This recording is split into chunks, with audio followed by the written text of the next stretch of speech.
Hello, I am Professor Kino, and welcome to my Office of Cinematic Antiquity. Today we are going to be starting off the series of my top 10 favorite films of all time. Coming in at number 10 is... Directed by the master of suspense himself, Alfred Hitchcock, Psycho has astonished people since its release on September 8, 1960, by showing not only the first flushing toilet to have ever been put on screen, but also some of the most horrific and graphic scenes ever featured at that time. In fact, because of the latter, many film historians and critics have labeled Psycho as one of the first, if not the first, slasher film ever made. Starting with the premise, Psycho is about a woman, Marion Crane, who feels trapped by society. When an opportunity presents itself, Marion decides to steal $40,000 so that she can restart her life. While on the run, she stops for a night at the inconspicuous Bates Motel.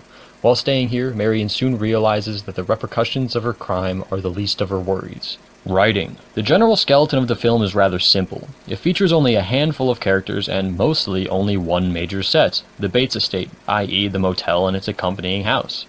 Where Psycho shines, however, is in its dialogue and its twists. Regarding the dialogue first, every word spoken feels like it serves a purpose. The screenplay, written by Joseph Stefano, brings you directly into the life of Marion Crane, with a brilliant opening conversation between her and her boyfriend Sam Loomis. Because of this scene, within the first few minutes of the film, everyone can relate to Marion. She has everyday problems, such as debts, a boyfriend who lives in a different city, and a plethora of responsibilities that she feels trapped by. She has a steady but only moderately paying job that she feels has stifled her ability to move up in the world. And most of all, she feels entrapped by society's expectations of her.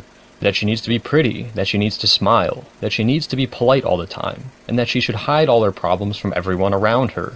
The major feeling surrounding all of Marion's problems has been felt by most everyone in the world. The feeling that you are secluded in your own little area of society without the ability to budge out of it.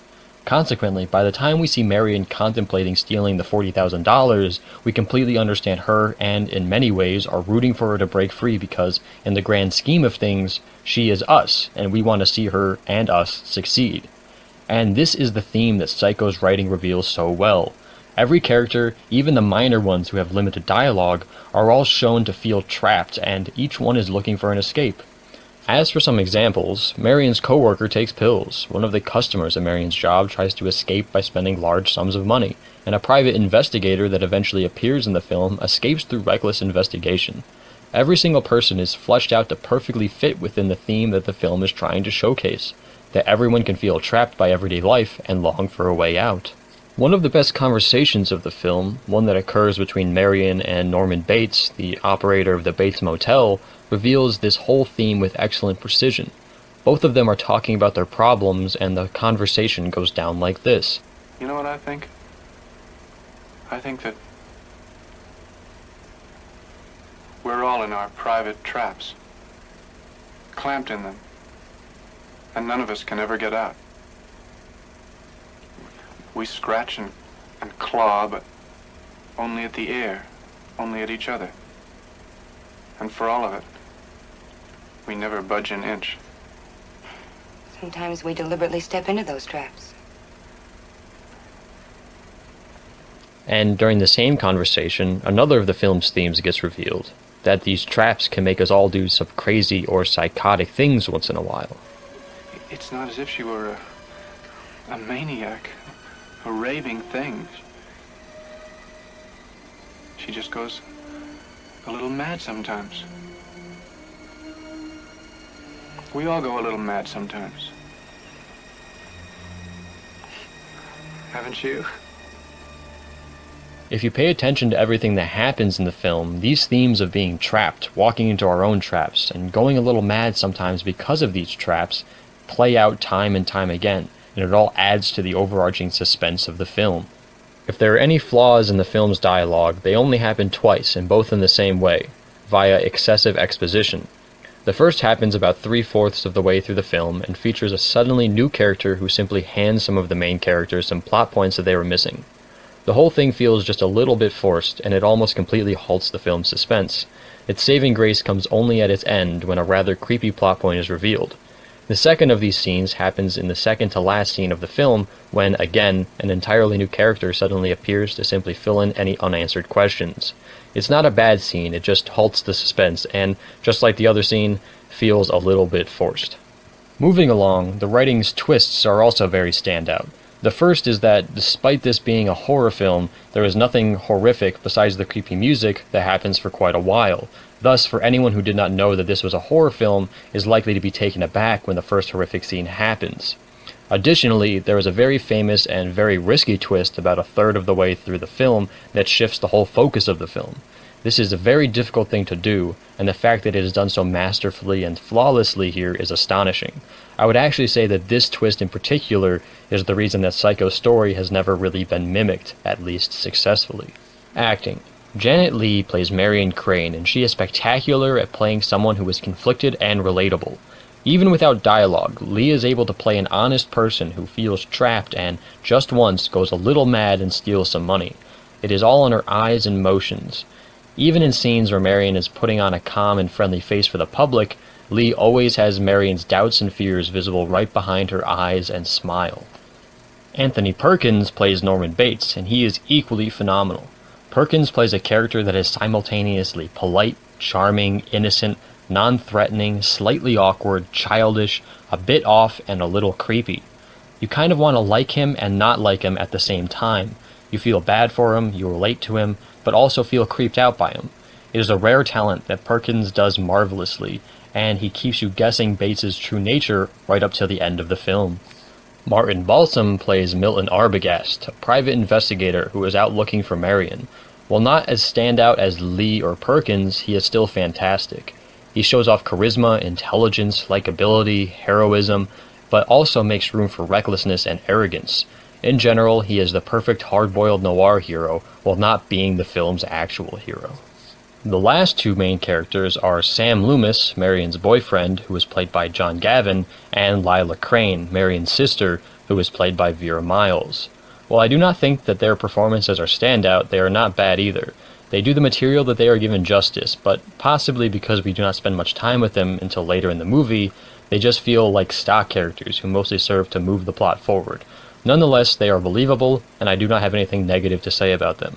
And as for the minor characters, they are all acted with perfect creepiness. Everyone does their job well, and they all work together to help make the film amazingly creepy. Costumes, hair, and makeup.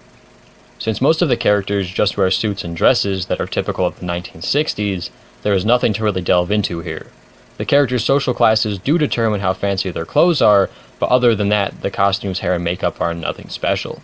However, in the famous shower sequence, it is worth noting that Janet Leigh's moleskin suit does a fantastic job in tricking the audience into thinking that she is actually naked in the shower. Set design. The main sets of the film, the Bates Motel and the Bates House, are great. The motel is very desolate feeling, and the foliage feels very unkempt. It does not look threatening, but it has this creepy aura to it. The inside is decorated generally like any motel should be, which is perfect, but its inclusion of various bird paraphernalia makes it stand out. From drawings of songbirds to taxidermy owls, each room of the motel has an ominous feeling that pushes forward the theme of entrapment. Similarly, the Bates house is very ominous. For most of the film, we only see it from the outside, and it looms over everything and creates this feeling that it is watching everything unfold below it. Thus, by the time we get to see the inside of the house, everything within it feels sinister. The decoration, the furniture, and even the layout. It fits the film perfectly. All the other sets in the film are rather basic. An apartment, an office, a hardware store, etc. None of these are really stand out, but they all look believable, and that's perfectly suitable. Choreography.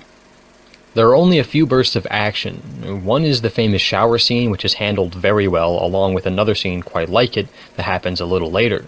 But there is also a slight scuffle between two characters near the end of the film that, honestly, does feel a little awkward. Nevertheless, it is over in a flash, and it is a necessary plot point that builds the film's suspense, so its awkwardness does not detract from the film in any manner. Cinematography. There are so many scenes that are set up perfectly that drive home creepiness, foreboding, and the overarching sense of entrapment. For example, in one scene when a cop pulls Marion over, the way that the conversation between the two is framed is very intense. It makes the audience feel claustrophobic and uncomfortable because of how invasive it all seems. And this is just the tip of the iceberg. From the way that the Bates house is framed in every shot it's in, to the setup of the famous shower scene, to the way that the characters are positioned every time we see them, the cinematography is just perfect. Editing. The editing is also handled very expertly. The conversations are handled perfectly. The dialogue scenes show who is talking and everyone's reactions without ever feeling forced. There isn't a single detail that was left in that does not feel necessary. Despite this, everything feels natural, and that is spectacular. I've often found that when a film editor has done his job well, you don't even notice the edits. Also, worth mentioning again is the famous shower scene, which features over 90 edits in its 45 seconds. But even with this quick pace, the whole thing feels real. You see every edit and feel its brutality and intensity. It was so effectively done, in fact, that many audience members back in the day, including Marion Crane's Janet Leigh herself, refused to take showers after watching it. Leigh has been quoted saying, "I stop taking showers and I take baths, only baths. I make sure the doors and windows of the house are locked, and I leave the bathroom door open and shower curtain open. I'm always facing the door, watching, no matter where the shower head is." Usually, the next category would be CGI, but since this is a film from 1960, there is none. But this seems like the perfect place to talk about the film's opening credits by Saul Bass. They are minimalistic, but that does not do the film a disservice. In fact, the opening credits perfectly set the mood and theme for the film. Right from the first frame, bars fly across the screen, making the viewer feel trapped. And each time an opening presents itself, the bars shift and change. You are kept imprisoned by them, a feeling that continues throughout the rest of the film. Music. Everything here is also very excellent. Each song is suspenseful and terrifying. They all make your skin crawl. Not every scene is accompanied by music, but when it does come on, it immediately sets the mood for whatever Hitchcock wanted it to be. Two standouts here are the music during the opening credits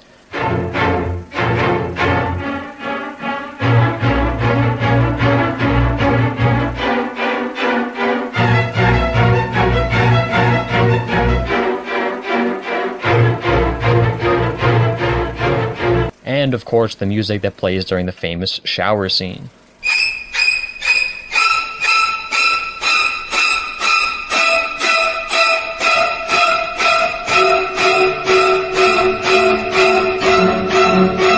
Direction.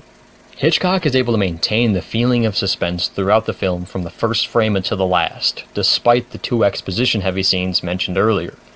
Each element of the film adds to the overall feel of it, and each one sends tingles up your spine and forces them to stay there until the credits roll. This is definitely one of Hitchcock's best films, and that is saying quite a lot when taking his whole filmography into consideration. My enjoyment. Considering that this is on my top 10 list, this category is probably easy to guess, but I will say it out loud anyway. I love this film. I first saw it when I was a junior in high school, and at that point, I was not really into horror films. This movie introduced me to the genre, and I am grateful for that. The ominous feeling that this film gives you and the perfectly crafted dialogue never gets old, no matter how many times you watch it. This film is a masterclass of suspense and horror. Recommendations.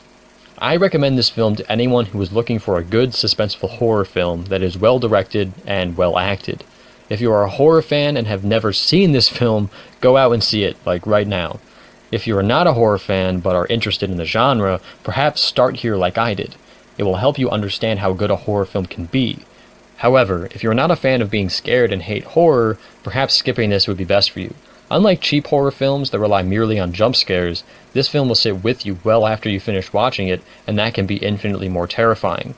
There is definitely a reason why many of Psycho's original audience members became too scared to take a shower after seeing it.